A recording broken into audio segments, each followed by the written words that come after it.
Türklər həmişə mükəmməl formada döyüşüb, bunu bilirik. Həmişə də bununla qürur duyuruq ki, hamını əzmişik, hamını döymüşük. Bəs bizi məğlub eləyən 4 xalq adı çəkmək məcburiyyətinə qalsaq, kimləri çəkərik? Gəlin başlayaq. 4-cü yerə qoyardım səlib yürüşçülərini, ümumiyyətlə Avropa cəngavərlərini. Sözün əsl mənasında qabaq-qabağa döyüşəndə adamlar parça-parça edirlər və atın belində də ağır zirehləri sayəsində tank kimi olurdular. Görürük ki, səlib yürüşləri vaxtında Səlcuqlara və Osmanlılara qarşı çox böyük uğurlar əldə edə bilirdilər. Yəni ilk təmasdaca yüngül zirehli və ox atıb geri çəkilən Səlcuq əsgərlərini əzirdilər. Buna görə mən deyərdim ki, 4-cü yerə biz Avropa cəngavərlərini qoya bilərik. 3-cü yerə gəlin Çini qoyaq. Nə Hindistan, nə İran, nə Roma Çin qədər bizə qarşı mükəmməl formada dirəniş göstərə bilməyib. Biz Çini məğlub elədiyimiz qədər də onlar bizi məğlub ediblər. Daha pərişan elədikləri olurdu. Məsələn, Asiya Hun imperiyasını çökdürən Çinlilərdir, Mobey savaşı.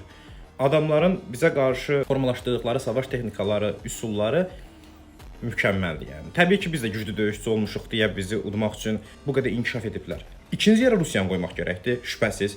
Həm Osmanlı aspektindən baxanda, həm Orta Asiya aspektindən, həm Azərbaycan aspektindən baxanda türklərə qarşı savaşmış, yəni yeni dövrdə savaşıb türkləri ən çox məğlub edən xalq kimi Rusiyanı götürmək olar ikinci yerdə. Niyə? Çünki Rusiyanın inkişaf dövründə türklərin çöküş dövrü idi. Buna görə də bizlə daha çox qarşılaşdılar, bizdən daha çox döyüşdülər və bizi daha çox məğlub elədilər. Birinci yer. Bizim ən güclü zamanımızda da bizi məğlub etmək bacarığına sahib xalq Monqollar. Türklər bir Allahdan qorxar və bir də Monqollardan. Belə bir deyim var. Yəni o qədər güclü döyüşürdülər ki, Türk dövlətlərinin əksəriyyətini elə Monqollar məğlub edib, məhv eləyirdi. Yəni eynən bizim kimi döyüşürlər, bizdən çox fərqləri yoxdur. Bizim biraz daha acı versiyamızdır. Yəni adamın üstünə gəlirsə, yəni baxın, Kösə Dağ savaşında darmadağın elədilər və yaxud da ki, Xarəzm şahları yendilər. İdil Bulqar dövlətini onlar çökdürdülər. Bir dənə biz onları Əncəllik döyüşünə saxlaya bilmişdik.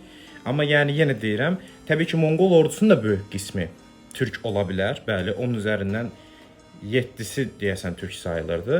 Amma birincisi bu dəqiq rəqəm deyil. İkincisi bu belə olsa belə idarəçi Monqoldur deyə bu Monqolların zəfəri sayılır. Və həqiqətən də 4 xalq adı saysaq, yenə birinci başdan başlayaq.